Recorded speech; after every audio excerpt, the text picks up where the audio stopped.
नमस्कार दोस्तों। आजकल किसी के पास भी टाइम नहीं है। लोग अपने सपनों को बहुत जल्दी पाना चाहते हैं, बहुत जल्दी करोड़पति बनना चाहते हैं, शॉर्टकट से ही सब कुछ सीखना चाहते हैं। लेकिन एक बार अपने आप से पूछो कि अगर आपके सपने इतने बड़े हैं तो क्या आपके इन बड़े सपनों के लिए आपका ज्ञान भी बड़ा होना ज़रूरी नहीं है? क्या आपके मोटिवेशन का आधार बहुत स्ट्रांग नहीं होना चाहिए? आपने बहुत बार देखा होगा कि जब तक आप कोई मोटिवेशनल वीडियो देखते हो तब तक आप में जोश रहता है, लेकिन जैसे ही काम करना या पढ़ाई करना शुरू करते हो जोश पता नहीं कहाँ गायब हो जाता है। यह वीडियो थोड़ा लंबा है, लेकिन अगर आपने इसमें बताया गया रहस्य जान लिया तो ना तो आपको किसी और मोटिवेशनल वीडियो, किसी ज्ञान की ज़रूरत पड़ेगी और ना ही ऐसा कोई लक्ष्य होगा जो आज के बाद आप अपनी लाइफ में प्राप्त नहीं कर सको। लेकिन ये कैसे पॉसिबल होगा?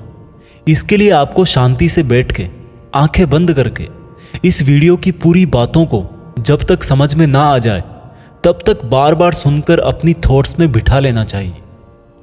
और अगर आप इस वीडियो को बीच में छोड़ के जाना चाहते हो तो कृपा करके आप इसको अभी स्किप कर दें, क्योंकि अधूरा ज्ञान बिना ज्ञान से भी ज़्यादा खतरनाक होता है। और खुद भगवान श्री कृष्ण ने गीता में कहा है कि कभी भी उस इंसान को सेक्रेट ज्ञान जबरदस्ती नहीं देना चाहिए जो उसको लेना नहीं चाहता। तो दोस्तों, एक सवाल का जवाब दीजिए। इस पृथ्वी के सबसे पहले और इस पृथ्वी के ही नहीं बल्कि पूरे ब्रह्मांड के पास्ट, प्रेजेंट और फ्यूचर के सबसे महान मोटिवेशनल स्पीकर का नाम क्या है? जी हाँ, बांसुरी बजाने वाले भगवान कृष्ण, जिन्होंने आज की तारीख से ना जाने कितने ही युगों पहले महाभारत के युद्ध के मैदान में एक ऐसा ज्ञान दिया था जो आज 21वीं सदी की दुनिया पर, आज के लोगों की लाइफ स्टाइल पर भी एकदम सही बैठता है।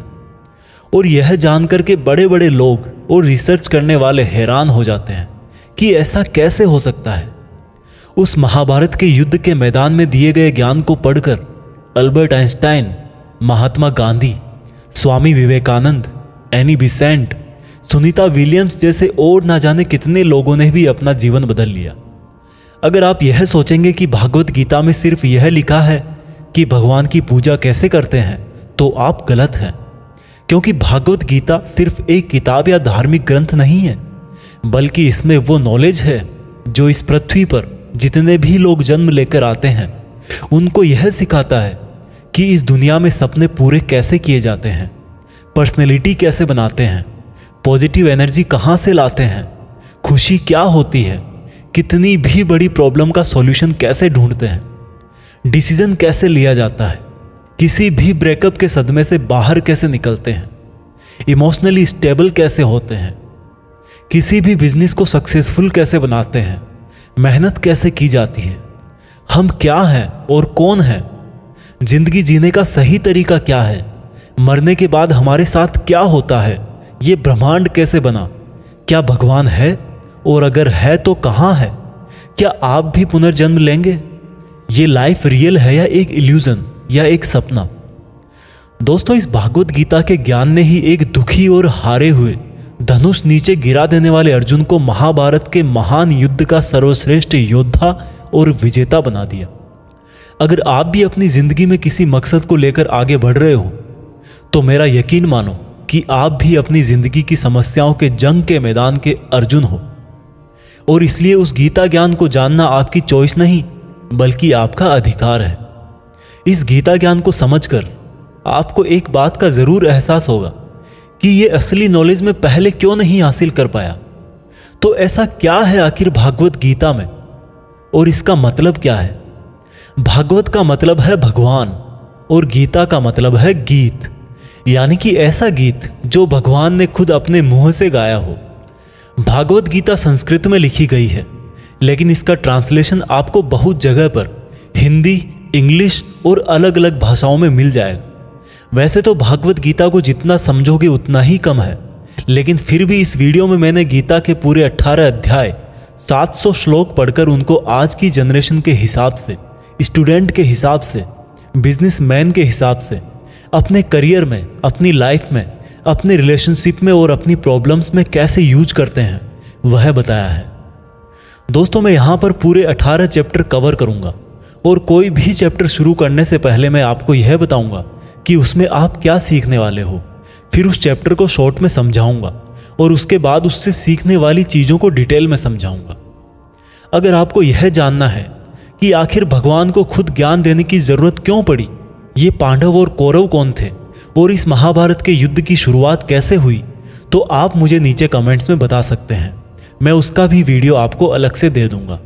तो चलो अब मैं आपको सीधा ले चलता हूं कुरुक्षेत्र के युद्ध के मैदान में, जहां पर पांडव और कौरव युद्ध करने के लिए आमने सामने खड़े हैं।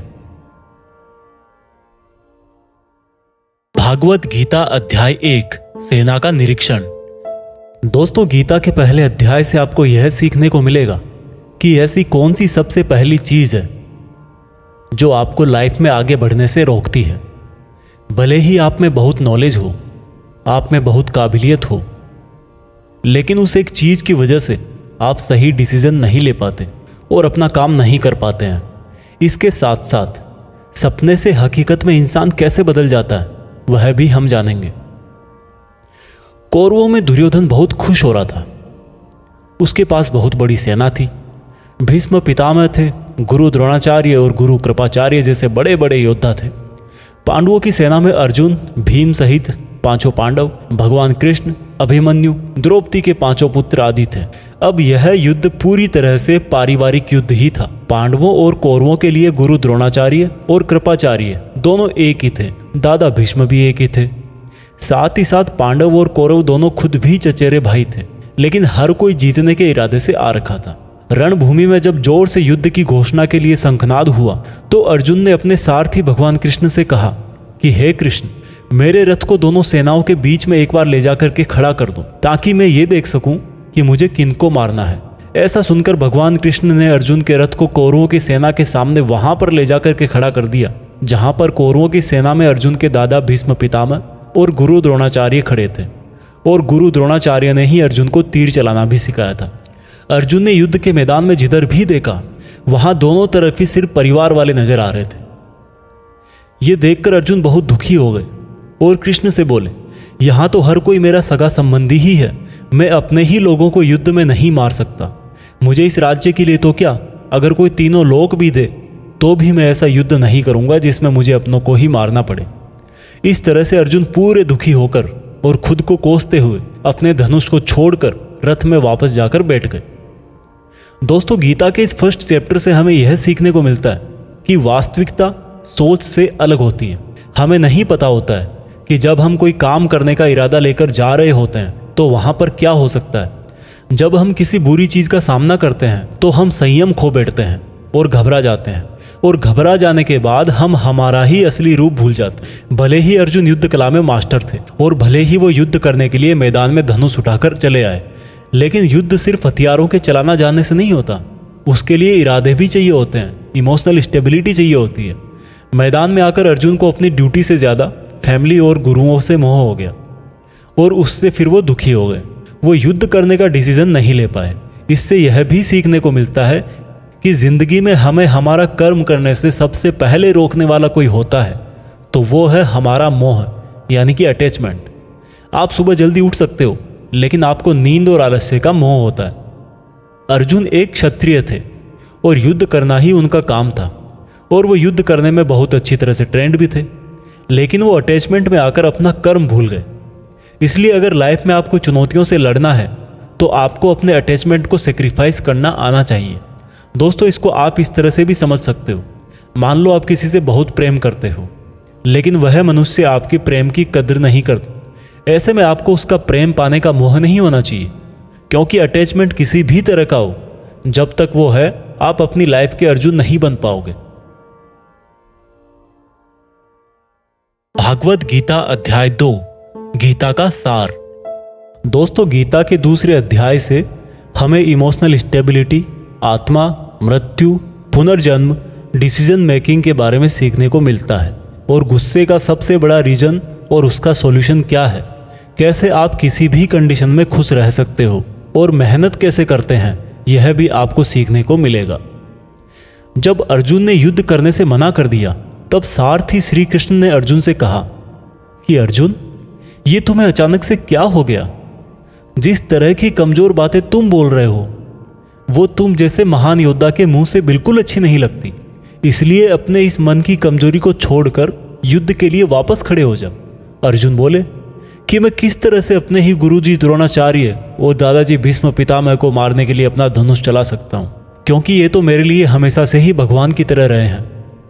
इस युद्ध को करने से अच्छा है कि मैं भिखारी बन जाऊं, क्योंकि अपनों को ही मारूंगा तो जीत में भी मेरी हार ही है। मैं सही और गलत को नहीं समझ पा रहा, इसलिए मेरा मार्गदर्शन करो कृष्ण।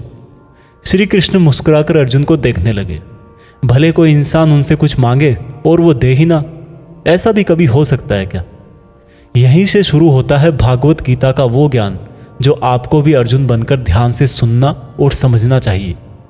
श्री कृष्ण बोले कि अर्जुन, ये तुझे अचानक से क्या हो गया? तुझ जैसे इंसान को किसी दूसरे की मृत्यु को लेकर नहीं डरना चाहिए। और वैसे भी तुझे क्या लग रहा है, ये लोग तेरे मारने से मर जाएंगे और तू ही इनको मारेगा? इन सब लोगों का और तुम्हारा भी पिछला जन्म भी था और अगला जन्म भी होगा। इसलिए जैसा तुम सोचकर दुखी हो रहे हो वह ज्ञान तुम्हारा अधूरा है। और रही बात इनकी मृत्यु का तुझे पाप लगने की, तो ये समझ ले, इनको मारने वाला तू नहीं बल्कि मैं हूं। तू तो इनकी मौत का सिर्फ एक कारण है, और ये लोग मरने के बाद भी मेरे ही पास आएंगे, क्योंकि ये लोग शरीर नहीं है बल्कि आत्मा है, और आत्मा को किसी भी तरह से नष्ट नहीं किया जा सकता। आत्मा तो अगले जन्म के लिए इस शरीर को उसी तरह से छोड़ देती है जिस प्रकार से तुम अपने पुराने कपड़े बदलकर नए पहनते हो। हे अर्जुन, जन्म देने वाला और मारने वाला मैं ही हूं। और ये बता, क्या तू किसी मरे हुए इंसान को जिंदा कर सकता है? अगर तू मरे हुए को जीवन नहीं दे सकता तो जीवित को भी नहीं मार सकता, क्योंकि जीवन देने वाला भी मैं हूं और मारने वाला भी मैं हूं, और इनकी मौत मैंने तेरे ही हाथों लिखी है। और अर्जुन, अगर तुझे ऐसा लगता है कि आत्मा भी मरती है तो ये जान ले कि आत्मा जैसे जन्म लेकर मरती है वैसे ही मरने के बाद प्रकृति का चक्कर पूरा करने के लिए उसको फिर से जन्म लेना पड़ेगा। इस प्रकार से भी आत्मा नष्ट नहीं हुई। और जब प्रकृति ऐसे ही चलती है तो भला तू इसका जिम्मेदार कैसे हुआ? अर्जुन, जिस क्षत्रिय को जीवन में युद्ध करने का अवसर प्राप्त होता है वो ना केवल भाग्यशाली है बल्कि उसका तो धर्म और कर्म ही युद्ध करना है। और अगर तूने ये युद्ध नहीं किया तो इसका मतलब यह होगा कि तूने अपना धर्म और कर्म अच्छी तरह से नहीं निभाया, और इसलिए तेरे नाम के साथ कलंक जुड़ जाएगा। और तेरे जैसे अर्जुन के लिए तो कलंक उसकी मौत से भी बड़ा है। जो लोग तुझे बहुत सम्मान दिया करते थे वही लोग तेरी बहुत बुराइयां करेंगे, तेरी वीरता पर सवाल उठाएंगे। इसलिए अर्जुन, तू सुख दुख, हार जीत और फायदे नुकसान को छोड़कर अपने विचारों को स्थिर कर और युद्ध के लिए धनुष उठा, जिससे या तो तू युद्ध में मारा जाकर मेरी ही शरण में आएगा या फिर विजेता बनकर धरती पर ही सुख भोगेगा। हे अर्जुन, तुमने आज तक जितना भी सीखा है वो मेरे इस ज्ञान के आगे बहुत छोटा है। तुम काम करने के पहले ही उसके परिणाम के बारे में सोच लेते हो, जबकि तुम्हें यह जान लेना चाहिए कि फल देने वाला मैं हूं और कर्म करने वाले हो तुम। तुम अपना काम करो, मैं अवश्य अपना काम करूंगा। इस बात पर अर्जुन ने श्री कृष्ण से सवाल किया कि आपने मुझे अपने विचारों को स्थिर यानी कि अपने इमोशंस और थॉट को कंट्रोल करने को कहा है, तो यह मैं कैसे करूं? इस पर श्री कृष्ण बोले कि जो व्यक्ति अपने मन की सभी इच्छाओं और अपने सभी कर्मों के फल के बारे में सोचना बंद कर देता है वही स्थिर बुद्धि कहलाता है। ऐसे व्यक्ति को ना तो खुद के साथ बुरा होने से दुख होता है और ना ही किसी अच्छे काम में खुशी होती है। जिसके मन से हर प्रकार का डर, भावना और क्रोध नष्ट हो गए हैं, जो शुभ अशुभ के चक्कर से बाहर निकल गया है, जो इस प्रकार से अपनी इच्छाओं को वश में कर लेता है जैसे कोई कछुआ खुद को खुद में ही समेट लेता है, उस मनुष्य की बुद्धि स्थिर हो जाती है। क्योंकि अपनी इच्छाओं के बारे में सोचते रहने से हमें वो इच्छाएं अच्छी लगने लगती है। इच्छाएं अच्छी लगने लगती है तो फिर उन इच्छाओं को पूरा करने का मन करता है। जब उन इच्छाओं को पूरा करने में कोई रुकावट आती है तो फिर हमें गुस्सा आता है, और गुस्सा आने से इंसान पागल हो जाता है और फिर वो अपना कर्म और धर्म भूलकर खुद ही अपनी स्थिति से नीचे गिर जाता है। परंतु अगर कोई अपनी इच्छाओं को वश में करके उनका गुलाम नहीं होता तो उसका अंतर्मन शुद्ध रहता है और उसके दुख का अंत हो जाता है। और जब उसके सब दुख ही समाप्त हो जाते हैं तो उसकी बुद्धि स्थिर हो जाती है। परंतु जिसकी इच्छाएं और कामनाएं उसके मन से नहीं जाती है, वो मनुष्य कभी शांति नहीं पाता। और जब शांति ही नहीं पाएगा तो वो खुश कैसे रहेगा भला? उसकी हालत तो उस नाव की तरह होती है जिसको उसकी इच्छाओं की हवा किसी भी दिशा में बहा करके ले जा सकती है। स्थिर बुद्धि वाला प्राणी तो उस समुद्र की तरह है जिसमें चाहे कितनी ही नदियां आके मिले फिर भी उसको कोई फर्क नहीं पड़ता। और इसी तरह का स्थिर बुद्धि वाला प्राणी मृत्यु के बाद मेरी ही शरण में आता है। दोस्तों, अब आते हैं इस चैप्टर के मीनिंग पर। आप में से बहुत सारे लोग होंगे जो अपने प्रियजनों को खो देते हैं, और आज तक आप लोगों में से जिसने भी अपने प्रियजन को मृत्यु के द्वारा इस संसार से नहीं खोया है, उसको भी यह जान लेना चाहिए कि उनकी जिंदगी में भी उनके किसी सबसे प्रिय, यहाँ तक कि खुद की भी मौत एक दिन जरूर होगी। लेकिन इससे उदास होने की कोई बात नहीं है, क्योंकि खुद भगवान ने ही कहा है कि हम अपने जन्म से पहले भी इस दुनिया में नहीं थे और मौत के बाद भी नहीं रहेंगे, लेकिन उस समय हम किसी न किसी रूप में इस ब्रह्मांड में ज़रूर रहेंगे। और इसलिए हमें मौत से नहीं डरना चाहिए, क्योंकि या तो हमारा पुनर्जन्म होगा या फिर हम परमात्मा में हमेशा के लिए मिल जाएंगे। और जब सब लोग आखिर में एक ही जगह मिल जाएंगे तो फिर क्या भावुक होना। और यही प्रकृति का नियम भी है। और हम कोई शरीर नहीं है जो हमें डरने की ज़रूरत है। हम आत्मा है और उसी का अंश है जिसको हम भगवान कहते हैं। और अगर हमें बनाने वाला भगवान है तो फिर हमें उससे ही मिलने का प्रयत्न करना चाहिए। ये दुनिया तो मात्र उस ईश्वर का एक मायाजाल है। अब दोस्तों, अर्जुन डिसीजन नहीं ले पा रहे थे। जब भी हम कोई डिसीजन लेते हैं तो एक तरफ हमारा अटैचमेंट होता है और दूसरी तरफ वो होता है जो हमें करना चाहिए। और इसी मोह के चक्कर में हम वो नहीं कर पाते जो हमारा रियल काम होता है और जो हमें लाइफ में सफलता के रास्ते पर आगे ले जाता है। उदाहरण के लिए, अगर आपको घर से दूर पढ़ाई करने के लिए या सपने पूरे करने के लिए घर से दूर जाना पड़ रहा है तो आपको अपने परिवार का मोह छोड़ना पड़ेगा। इसी तरह से आपको हर डिसीजन में यह देखना है कि आपकी लाइफ में मोह कौन कौन से हैं और आपके कर्तव्य के लिए ज़रूरी क्या है। इसके बाद बात करते हैं कि हमारी प्रॉब्लम्स का सबसे बड़ा कारण क्या है और उनका सबसे बड़ा सॉल्यूशन भी क्या है। दोस्तों, हमारे दुखों का सबसे बड़ा कारण है हमारा अपनी इच्छाओं के बारे में सोचना। जब हम अपनी इच्छाओं के बारे में सोचते हैं तो समय बीतने के बाद हम उनको पूरा करने की भी कोशिश करते हैं, और जब वो कोशिशें नाकाम हो जाती है तो हमारे अंदर गुस्सा पैदा हो जाता है। और गुस्सा ऐसी चीज़ है जिसको अगर किसी ने शरीर छोड़ने के पहले नहीं छोड़ा तो कभी आप अपने जीते जी खुश नहीं रह पाओगे। आप हमेशा अपने आप को समस्याओं से घिरा हुआ ही पाओगे, क्योंकि ये दुनिया तो सिर्फ आपका ही रिफ्लेक्शन है।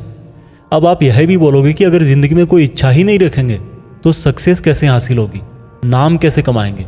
तो दोस्तों, इसके बारे में भगवान कृष्ण ने कहा है कि सबसे पहले आप अपने कर्म को पहचानिए, यानी कि आपके लिए ऐसा क्या करना ज़रूरी है जो आपको अपना लक्ष्य प्राप्त करवाएगा।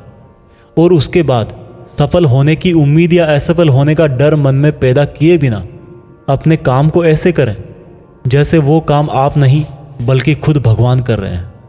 और इस तरह से आपकी हिम्मत कभी नहीं टूटेगी, क्योंकि आपको यह लगेगा कि ये काम मैं नहीं बल्कि मेहनत भगवान कर रहे हैं। और इस तरह से आपकी हिम्मत कभी नहीं टूटेगी, क्योंकि आपको यह लगेगा ही नहीं कि आप मेहनत कर रहे हो। भागवत गीता अध्याय 3 कर्म योग। दोस्तों, अब गीता के 3rd चैप्टर में हम जानेंगे कि ऐसी कौन सी 2 चीज़ें हैं जो आपको इस दुनिया में कुछ भी हासिल करके दे सकती है। इसमें यह भी जानेंगे कि हम क्या हैं और हमारे अपने मन को अपने काबू में करके अपनी सभी गंदी आदतें कैसे छोड़ें और अपनी मनचाही मंजिल कैसे प्राप्त करें। अर्जुन बोले, हे कृष्ण, आपकी बातें सुन के ऐसा लग रहा है कि जैसे ज्ञान कर्म से ज़्यादा सही है, लेकिन आप तो मुझे सन्यासी बनने की जगह युद्ध करने के लिए बोल रहे हो। तो आप ये बताइए कि मैं ज्ञान का रास्ता अपनाकर सन्यासी बनूं या कर्म का रास्ता अपनाकर युद्ध लड़ूं। सुनकर कृष्ण बोले, इस संसार में मैंने खुद ने ही 2 तरह के योग बनाए हैं। योग मतलब ऐसा रास्ता जिससे हम अपना जीवन सफल बनाते हैं। उनमें से एक है ज्ञान योग और दूसरा है कर्म योग। और अर्जुन, तुम एक मनुष्य हो, तुम चाह करके भी अपने शरीर के कर्मों को पूरी तरह से नहीं छोड़ सकते। उदाहरण के लिए, तुम्हें हर पल सांस तो लेना ही पड़ेगा। अगर पेट है तो खाना तो पड़ेगा ही। और अगर तुम इन सब को किसी भी शक्ति से रोकना भी चाहोगे तो क्या निश्चित है कि तुम अपनी इच्छाओं के बारे में नहीं सोचोगे। कहने का मतलब है तुमसे जाने अनजाने में कर्म तो हो ही जाएगा, क्योंकि तुम मनुष्य हो और तुम तो वैसे क्षत्रिय हो तो तुम अपने धर्म से भी बंधे हो। इसलिए तुम्हारे लिए संन्यास के रास्ते की जगह कर्म का रास्ता ज़्यादा सही है। मतलब ज्ञान योग या सांख्य योग की जगह कर्म योग ज़्यादा सही है। इसलिए तुम यह सोचकर कि यह काम तुम नहीं कर रहे हो बल्कि प्रकृति का गुलाम होकर तुम्हारा शरीर कर रहा है, फल की इच्छा किए बिना अपना कर्म योग करो। क्योंकि अगर तुम अपने आप को खुद के कर्म का कर्ता यानी करने वाला नहीं मानोगे तो मैं तुम्हारा कर्ता बनूंगा, और जब मैं तुम्हारा कर्ता बनूंगा तो तुम्हें बिना मांगे ही वो सब सुविधाएं, सुख और राज्य दे दूंगा जिसकी तुम्हें ज़रूरत होगी। बिना मेहनत किए ही सुख सुविधाओं और राज्य का भोग किया तो तुम एक चोर कहलाओगे और तुम कभी परमात्मा यानी कि मुझसे नहीं मिल पाओगे। जिस तरह से महान लोग खाने के लिए नहीं बल्कि जीने के लिए खाते हैं, उसी तरह से तुम भी परिणाम के लिए नहीं बल्कि कल्याण के लिए युद्ध करो। हे अर्जुन, तुम मनुष्यों में सबसे बड़े हो, इसलिए जैसा तुम करोगे ठीक वैसा ही तुम्हारी संतान या आने वाली दुनिया करेगी। अर्जुन, अब तू मुझको ही देख ले, मैं तो भगवान हूँ, मुझे भला किसी काम को करने की ज़रूरत क्या है? पर मैं इसलिए अपना कर्म करता हूँ क्योंकि मनुष्य की आत्मा मेरा ही छोटा सा अंश है, और जैसा मैं करूँगा वैसा ही फिर मनुष्य करेगा, और इस तरह से तो पूरी सृष्टि ही नष्ट हो जाएगी। कोई अगर तुम्हारा साथ भी ना दे या तुम्हारी आलोचना भी करे तो तुम उनको बिना कुछ कहे सिर्फ अपना कर्म करते जाओ, और ऐसा करने पर वह मनुष्य भी कुछ समय बाद तुम्हारे जैसा ही करने लग जाएगा। जो व्यक्ति यह सोचता है कि वह कर्म खुद करता है, उससे बड़ा मूर्ख और दुखी इस दुनिया में और कोई नहीं है, और ज्ञानी लोगों के द्वारा ऐसे मूर्खों को कभी नहीं छेड़ा जाना चाहिए। इसलिए अर्जुन, तू भी अपने आप को इस कर्म के बंधन में ना बांधकर बिना किसी आशा के, दया के और पछतावे के अपना युद्ध कर। अर्जुन, खुद का धर्म और कर्म दूसरों के धर्म और कर्म से ज़्यादा अच्छा समझा जाना चाहिए। भले ही हमारे खुद के धर्म में और कर्म के पालन करने में कोई कमी रह जाए। अर्जुन ने फिर सवाल किया कि अगर मनुष्य उसी परमात्मा का अंश है तो उससे गलतियां क्यों हो जाती है और वो बुरे काम क्यों करता है? भगवान श्री कृष्ण बोले कि मनुष्य शरीर भोग विलास करना चाहता है क्योंकि उसकी प्रकृति वैसी ही है। इसलिए अगर उसकी इच्छा पूरी नहीं होती तो उसको क्रोध आता है, और जिस तरह धुएं की वजह से आग दिखाई नहीं देती, उसी तरह से काम और क्रोध की वजह से मनुष्यों को अपना धर्म, कर्म और परमात्मा दिखाई नहीं देते, और इसी वजह से क्रोध और कामनाओं में आकर मनुष्य अपनी इंद्रियों और मन पर नियंत्रण खो देता है और ना चाहते हुए भी बुरे काम और गलतियां कर बैठता है। अर्जुन, तू हमेशा याद रखना, इस शरीर से ज़्यादा शक्तिशाली है इसकी इंद्रियां, इंद्रियों से ज़्यादा शक्तिशाली है मन, मन से शक्तिशाली है बुद्धि, और बुद्धि से ज़्यादा शक्तिशाली हो तुम यानी कि तुम आत्मा। इसलिए अर्जुन, तू अपनी आत्मा से अपनी बुद्धि को वश में कर। बुद्धि मन को वश में करेगी, मन इंद्रियों को वश में करेगा, और इंद्रियां शरीर को यानी कि तुम्हारे बुरे कर्मों को। दोस्तों, अब श्री कृष्ण की कही गई बातों को हम आज की लाइफ के हिसाब से समझते हैं। देखो, इस दुनिया में रिजल्ट दो ही चीज़ों से आते हैं, ज्ञान और कर्म, मीन्स नॉलेज और एक्शन, लेकिन दोनों अलग अलग हैं। आज की दुनिया में हम दोनों चीज़ों को आपस में रिलेट करके देखेंगे। हमारे लिए नॉलेज भी उतना ही ज़रूरी है जितना एक्शन। नॉलेज का मतलब यह नहीं है कि आप सिर्फ एग्ज़ाम पास करने के लिए सिलेबस को रटते हो, बल्कि नॉलेज का मतलब यह है कि आप सबसे पहले ये जानो कि आपके गोल्स क्या हैं, आपकी कैपेबिलिटीज़ और आपके इश्यूज़ क्या क्या हैं, और इन सब को मिलाकर गोल्स तक पहुंचने की आपकी प्लानिंग क्या है। ये है आपका नॉलेज यानी कि ज्ञान योग। इसके अलावा आपको एक और चीज़ जाननी चाहिए कि मेरे भाई, आप शरीर नहीं हो, आप एक आत्मा हो। आपकी आत्मा यानी आप खुद अपने इमोशंस, अपनी थॉट्स और अपनी एक्टिविटीज़ से बहुत ऊपर हो। और अगर आप ऐसा सोचोगे तो मैं दावे के साथ कह सकता हूँ, आप 99% नहीं बल्कि 100% अपनी प्रॉब्लम से ऊपर उठ जाओगे। इसके बाद इस चैप्टर में दूसरा रास्ता बताया गया है कर्म योग, यानी कि आपके शरीर के एक्शंस के लिए भगवान ने ये बोला है कि हमें कभी यह नहीं सोचना चाहिए कि काम हम कर रहे हैं, और जब हम ये सोचेंगे कि काम नहीं कर रहे तब इसके दो फायदे होंगे। एक तो ये कि आप अपनी मेहनत के रिजल्ट को लेकर टेंशन में नहीं रहोगे, और दूसरा ये कि आप इमोशनली स्टेबल होकर अपनी बेस्ट मेहनत कर पाओगे। इसके साथ साथ आपको कभी भी अपने बुरे या अच्छे रिजल्ट को खुद पर लेकर दुख नहीं करना चाहिए, क्योंकि श्री कृष्ण की बातों के अनुसार मनुष्य को सिर्फ कर्म करने का अधिकार दिया हुआ है। इसके अलावा आप अपनी किसी भी बुरी आदत से कैसे छुटकारा पाएं, इसको बहुत ही आसान शब्दों में बताया गया है कि आप अपने आप को उस परमात्मा का ही छोटा सा रूप यानी कि आत्मा समझो, और आत्मा के ध्यान से अपने ब्रेन को और ब्रेन से अपने मन को काबू में करोगे, और इसके बाद में आपका मन अपने आप आपके सभी फिजिकल सेंसेस यानी कि इंद्रियों को काबू में कर लेगा। और जब आपकी इंद्रियां आपके काबू में हो जाएगी तब बुरी आदत छोड़ना तो क्या कुछ भी मुश्किल नहीं है। भागवत गीता अध्याय 4 दिव्य ज्ञान। गीता के चौथे अध्याय से हम जानेंगे कि भगवान कब और किस रूप में धरती पर आते हैं, भगवान को कैसे प्राप्त किया जाता है, गुरु से ज्ञान कैसे लिया जाता है, ज्ञान लेना क्यों जरूरी है। श्री कृष्ण बोले कि अर्जुन, जो महान गीता ज्ञान मैं तुझे बता रहा हूं वो मैंने बहुत पहले ही इसी पृथ्वी पर बताया था, लेकिन समय के साथ वो लुप्त हो गया। इस पर अर्जुन बोले कि हे कृष्ण, आप तो अभी वर्तमान काल में हो, तो आप बहुत पहले के समय में ऐसा कैसे कर सकते हो। श्री कृष्ण बोले कि अर्जुन, तुझे नहीं पता कि तेरे और मेरे कितने जन्म हो चुके हैं। जब जब इस संसार में धर्म का नाश होता है तब तब मैं अधर्म का नाश करने इस धरती पर मानव रूप में आता हूँ और कर्म करके अपना शरीर यहीं छोड़कर वापस चला जाता हूँ। जिस तरह से कोई शिष्य मुझे बहुत प्रेम करता है, उसी प्रकार से मैं भी अपने शिष्यों से बहुत प्रेम करता हूँ। मैंने भले ही इस संसार को बनाया है, लेकिन मैं फिर भी यह नहीं सोचता कि यह मैंने बनाया है। इसलिए मनुष्य को भी कर्म करते समय यह नहीं सोचना चाहिए कि मैं कर रहा हूँ। जो मनुष्य किसी भी कर्म के फल और सुख दुख से परे होकर कर्म करता है वही सबसे अच्छा है। जिसको अपने शरीर पर कोई घमंड नहीं होता, उसको वश में रखता है, वही मनुष्यों में सबसे ऊंचा है। और अर्जुन, जो मनुष्य इस धरती में खुश नहीं रह पाता वो परलोक में भी खुश नहीं होता। इसलिए किसी भी मनुष्य को अपने गुरु को पहचान कर, अपनी इंद्रियों को जीत कर, अपना लालच छोड़कर उनकी सेवा करके उनसे वह ज्ञान सीखना चाहिए जिससे बड़े बड़े पापी भी मेरी शरण में आ जाते हैं। जिस तरह से आग सूखी लकड़ियों को जला देती है, उसी तरह से गुरु से सीखा हुआ ज्ञान भी हर अज्ञान को मिटा देता है। हमेशा कर्म करने वाला और हमेशा मुझ में श्रद्धा रखने वाला ही मुझको प्राप्त कर पाता है। इसलिए जिसने भी कर्म योग से सभी कर्मों को और खुद को अकर्ता मानते हुए परमात्मा को अर्पण कर दिए हैं, ऐसे मनुष्य को उसके कर्म कभी नहीं बांधते। इसलिए अर्जुन, तू भी मेरे इस दिए हुए ज्ञान से यह समझ कि कर्म तू नहीं बल्कि मैं कर रहा हूँ। दोस्तों, इस चौथे चैप्टर में यह साफ कहा गया है कि जब भी धरती पर मानवता का नाश होता है और नेगेटिव एनर्जी लोगों में ज़्यादा होती है, तब तब भगवान किसी भी रूप में आकर धर्म को फिर से स्थापित करते हैं।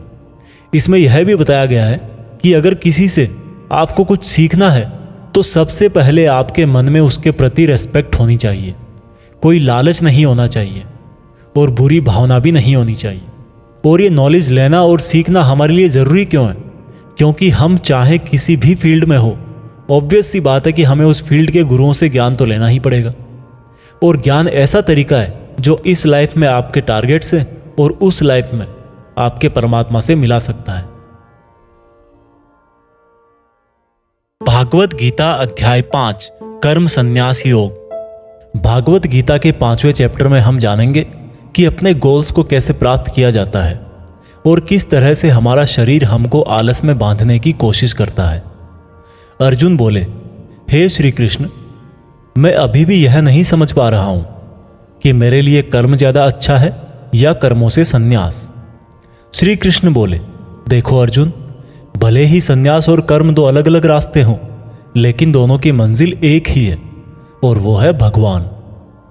जो व्यक्ति अपने मन को भटकने नहीं देता, जो कर्म करके भी यह समझता है कि कर्म उसने नहीं बल्कि परमात्मा ने किया है, और जो सभी जीव जंतुओं को उसी परमात्मा का हिस्सा मानता है, वह मनुष्य मरने के बाद परमात्मा में ही मिल जाता है। महान पुरुष अपना हर काम खुद के विचारों को साफ करने और दूसरों का कल्याण करने के लिए ही करते हैं। परमात्मा कभी भी मनुष्यों को बुरा काम करने के लिए नहीं उकसाता, बल्कि लोग खुद ही अपने क्रोध और मोह में आकर बुरे कर्मों के साथ साथ उनके फलों का भी निर्माण करते हैं।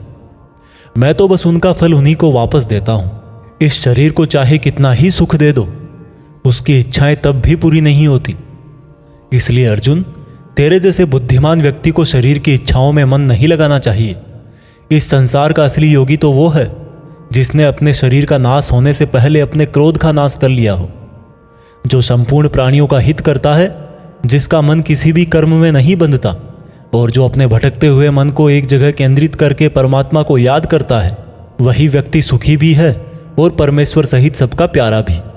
हे अर्जुन, ये इंद्रियां, मन, बुद्धि, इच्छा, आशा, डर और क्रोध ही तेरे दुश्मन हैं। इनका त्याग कर।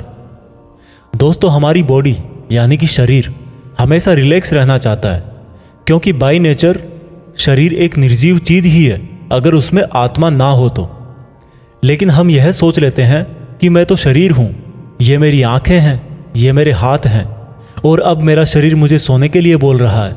तो इसका मतलब यह है कि आपका शरीर आपकी बुद्धि पर भारी पड़ चुका है। इसलिए आपको यह समझना होगा कि आप आत्मा हो और इस शरीर को आप अपनी बुद्धि से जिस तरह चलाना चाहोगे वह वैसा ही चलेगा। दोस्तों, जो रास्ते भागवत गीता में बताए जा रहे हैं वह मनुष्य को परमात्मा से मिला देते हैं। और अगर आप इन सब बातों को अपनी लाइफ में उतारोगे तो आप अपने सपनों को तो आसानी से हासिल कर ही लोगे। जैसे कि कहा गया है कि भगवान की प्राप्ति के लिए मन को वश में करना बहुत ज़रूरी है, ठीक उसी प्रकार से आपको अपनी लाइफ में भी मंजिल हासिल करने के लिए मन को वश में करना बहुत ज़रूरी है। भागवत गीता अध्याय 6 ध्यान योग। भागवत गीता के 6ठे अध्याय में हम जानेंगे कि एक योगी क्या होता है और योगी कैसे बनते हैं। यानी कि आज की लाइफ में बोले तो वह इंसान जो अपनी लाइफ में कुछ बड़ा करना चाहता है। इसके साथ साथ हम यह भी जानेंगे कि क्या होगा अगर आपने इस जीवन में बहुत मेहनत करी लेकिन फिर भी आपकी डेथ होने से पहले आपका सपना पूरा नहीं हुआ। श्री कृष्ण बोले, केवल अपने सांसारिक कर्मों को त्यागने वाला ही योगी नहीं होता, बल्कि जो व्यक्ति करने योग्य सब काम को करता हुआ उनके फल का लालच नहीं करता, वही असली योगी कहलाता है। जो व्यक्ति अपने मन को जीत लेता है तो उसके लिए इस संसार में और कुछ भी जीतना जरूरी नहीं होता, और जिसका मन इधर उधर भटकता रहता है उसके लिए इस संसार में कुछ भी पाना आसान नहीं होता, क्योंकि हमारा गुलाम मन हमारा मित्र होता है और अगर हम उसके गुलाम बन जाते हैं तो वो हमारा सबसे बड़ा शत्रु बन जाता है। जो व्यक्ति अपने मन के और संसार के किसी भी विचार, वासना या वस्तु से मोहित नहीं होता और जो मित्र, दुश्मन, महात्मा, पापी, जीव जंतु आदि के प्रति समान दया भाव रखता है, वही योगी की असली निशानी होती है अर्जुन। और जब इस तरह का योगी भाव आने लगे तो बिना किसी आशा के, बिना किसी भय के अपने मन को मित्र बनाकर मेरा ध्यान करना चाहिए। ऐसा योगी नींद और भोजन भी उतना ही करता है जितना आवश्यक हो। ऐसा योगी उसी तरह से अपने वचन पर स्थिर रहता है जैसे पूरी तरह रुकी हुई हवा में दीपक की लौ होती है। जब जब भी उसका मन भटके तब तब उसको उस इच्छा को वश में करके फिर से मन को केंद्रित करना चाहिए। और जब योगी इस संपूर्ण ध्यान की अवस्था में आ जाता है तो बड़े से बड़ा दुख भी उसको उसके स्थान से नीचे नहीं गिरा सकता। अर्जुन ने कहा, मगर हे कृष्ण, यह मन बहुत ही चंचल और हठीला है। इसको एक जगह पर रोकना हवा को एक जगह पर रोकने की तरह बहुत मुश्किल है। श्री कृष्ण बोले, हाँ, यह सत्य है कि मन को वश में करना बहुत कठिन है, लेकिन यह भी जान लो कि बार बार योगाभ्यास और आत्मविश्वास से असंभव को संभव बनाया जा सकता है। अर्जुन ने फिर पूछा कि हे कृष्ण, अगर कोई योगी इस तरह से ध्यान केंद्रित करके योग करे, लेकिन अगर अंतिम समय में किसी कारणवश उसका मन भागने लगे तो क्या उसकी पूरी मेहनत शून्य हो जाएगी?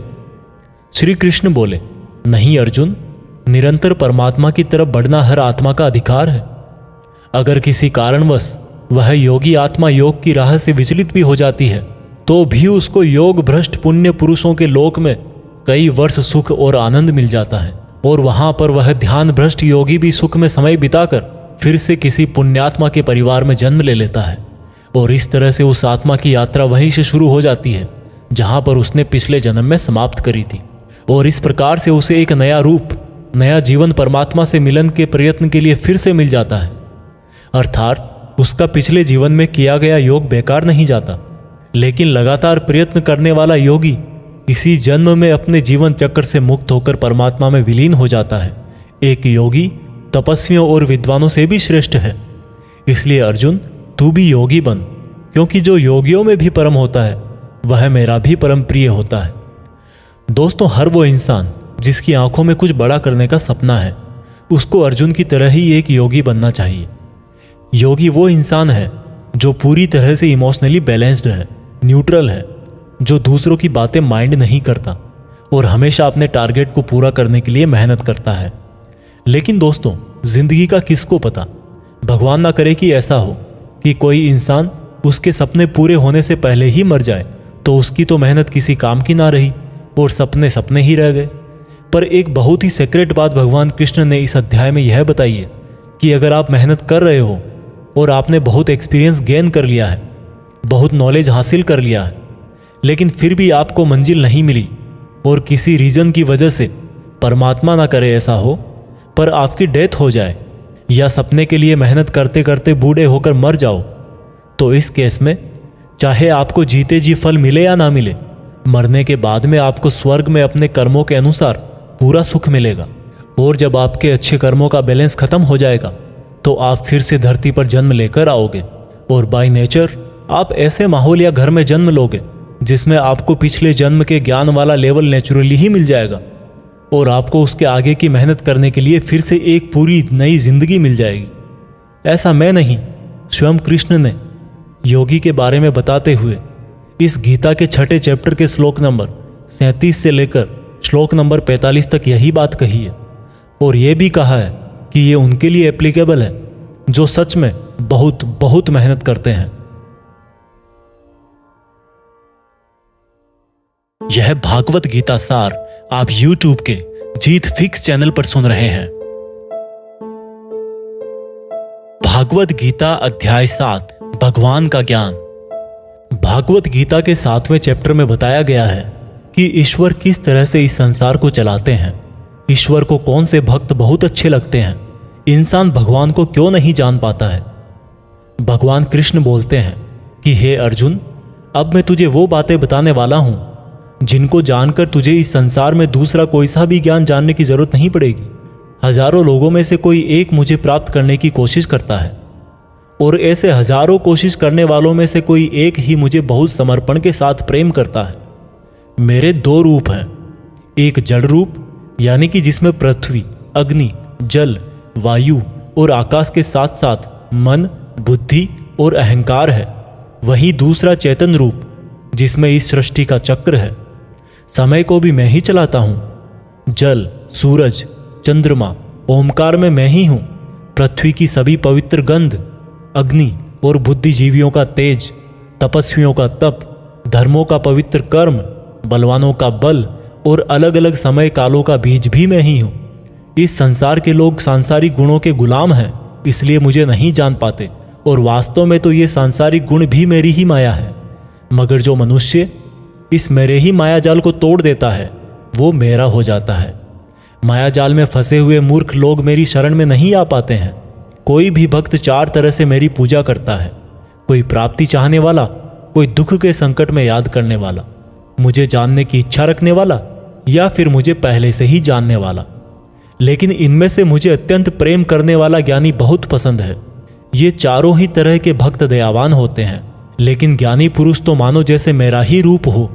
और ज्ञानियों में भी जो व्यक्ति मुझे बहुत सारे जन्मों से मानता आया है वो मृत्यु के पश्चात मुझ में ही समा जाता है। जो लोग किसी इच्छा पूर्ति के लिए अगर किसी देवता की भक्ति करते हैं तो मैं उन भक्तों की आस्था उन्हीं देवताओं में स्थिर कर देता हूँ और वो भक्त उन्हीं देवताओं को प्राप्त हो जाते हैं। लेकिन यह फल ज्यादा समय तक नहीं चलता और अगर कोई भक्त अगर किसी भी प्रकार से मेरी ही पूजा करता है तो उसे मैं अपना ही बना लेता हूँ। जो मूर्ख मुझे जन्म लेने और मरने वाला मानते हैं वो मुझे प्राप्त नहीं कर पाते। मैं भूतकाल, वर्तमान और भविष्य को पूरा जानता हूँ, जबकि श्रद्धा रहित लोग मुझे भी नहीं जान पाते। जो भक्त इस सांसारिक मोह और माया को छोड़कर श्रेष्ठ कर्मों का आचरण करके मेरी भक्ति करते हैं वो इस मृत्यु से मुक्त होकर मुझ में ही समा जाते हैं। तो दोस्तों, आज के समय के हिसाब से इस चैप्टर का मतलब आप इस तरह से निकाल सकते हैं। जब आप अपनी लाइफ में कोई टारगेट सेट करते हो तो आप टाइम बीतने के बाद टारगेट को भूलने लगते हो, क्योंकि डिस्ट्रैक्शंस बहुत सारे होते हैं। जैसा श्री कृष्ण ने बताया कि मायाजाल में फंसा हुआ व्यक्ति भगवान को भूल जाता है, ठीक वैसे ही कई बार बहुत मेहनत करने वाला व्यक्ति भी राह से भटक जाता है और सोचने लगता है कि ये टारगेट वारगेट सब बेकार है, लाइफ के मजे लो, कल को पता नहीं रहूं या ना रहूं। और इस तरह के लोगों को गीता में मूर्ख कहा गया है, जो इतना भी नहीं जानते कि ये डिस्ट्रैक्शन तो खुद मेहनत करने वालों को आजमाते हैं कि ये इंसान उसमें उलझ के रह जाएगा या इसको पार कर जाएगा। और इस तरह से लगातार बिना भटके जो हार्डवर्क करता है उसी को सक्सेस मिलती है।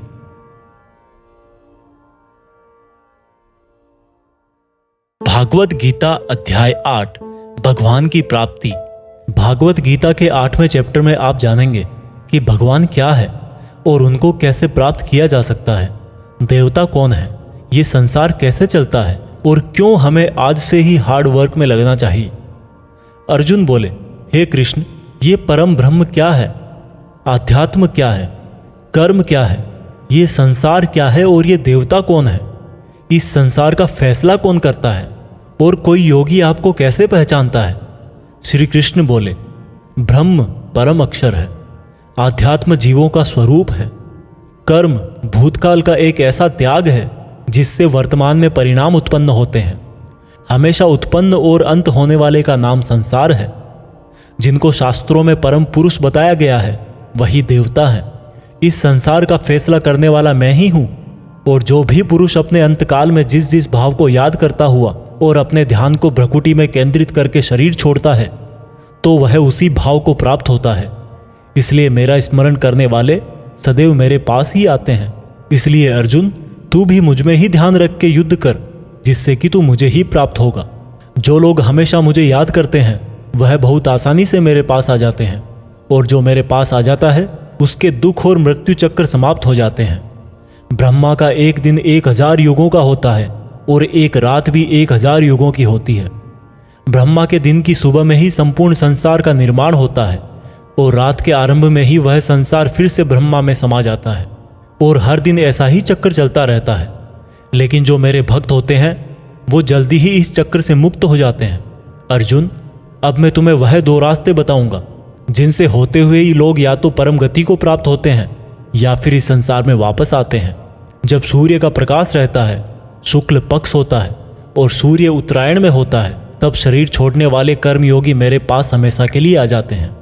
जब रात्रि होती है, कृष्ण पक्ष होता है और सूर्य दक्षिणायन में होता है, उस वक्त पर कर्मयोगी शरीर त्याग कर परलोक में बहुत समय तक तरह तरह के आनंद सुख भोग करके वापस जन्म लेते हैं।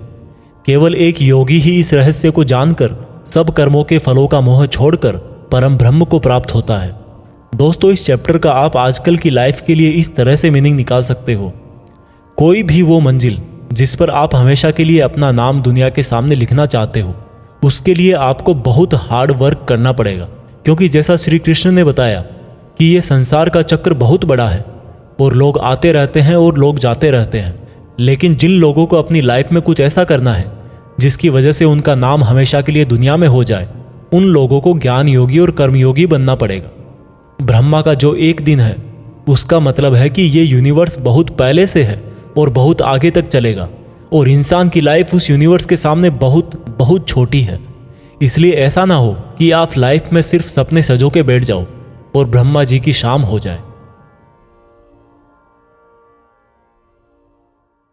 भागवत गीता अध्याय 9 अत्यंत गुप्त ज्ञान।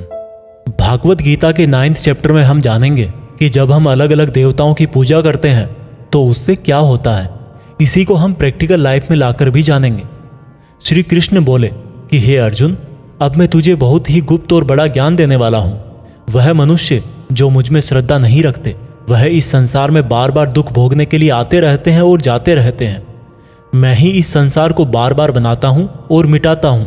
मैं ही मनुष्यों को उनके कर्मों के अनुसार फल देता हूं, पुनर्जन्म देता हूं। लेकिन मुझे मेरे काम का बिल्कुल भी मोह और अहंकार नहीं है। मैं यह कर्म करते हुए भी इस कर्म के बंधन में नहीं बंधता।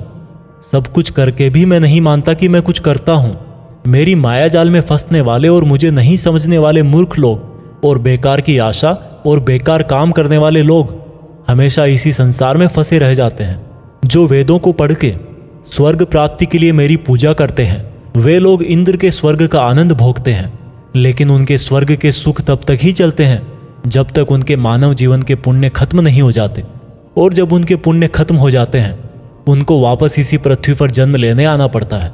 किंतु जो मुझ में मतलब परमेश्वर को ही सब कुछ मानकर अपने कर्म फल को त्याग कर निरंतर प्रेम करते हैं, मैं उनकी ना केवल सभी आवश्यकताएं पूरी करता हूँ बल्कि उन्हें सदा के लिए मेरी शरण में भी लेता हूँ। देवताओं को पूजने वाले देवताओं के पास, पितरों को पूजने वाले पितरों के पास, राक्षसों को पूजने वाले राक्षसों के पास और मुझे मानने वाले सदा मेरे पास ही आते हैं। देवताओं, पितरों और भूतों को पूजने वालों का ज्ञान सीमित होता है और उनको फिर से इस मृत्युलोक में आना पड़ता है।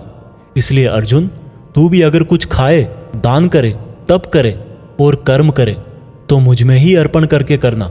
इस प्रकार से तू मुझको ही प्राप्त हो जाएगा। मेरे लिए प्रिय और अप्रिय सब बराबर हैं। यहाँ तक कि अगर कोई बहुत ही दुराचारी हो, चाहे स्त्री पुरुष हो, चाहे राजा या भिखारी भी हो, तो वह भी मुझ में आसक्त होकर इस भवसागर से तर जाता है।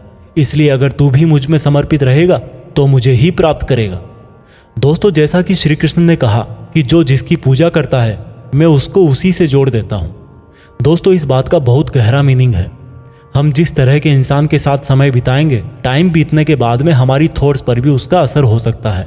इसलिए निगेटिव थॉट्स वाले लोगों से दूर रहना चाहिए और जो लोग पॉजिटिव रहते हैं, जिनकी जिंदगी में कुछ करने का मकसद है, उनकी रेस्पेक्ट करनी चाहिए। क्योंकि आज भले ही वो कुछ ना हो, लेकिन जैसा भगवान ने कहा कि जैसी भावना वैसा नतीजा, तो उस प्रकार से सही रास्ते पर चलने वाले एक दिन मंजिल तक पहुंच ही जाते हैं।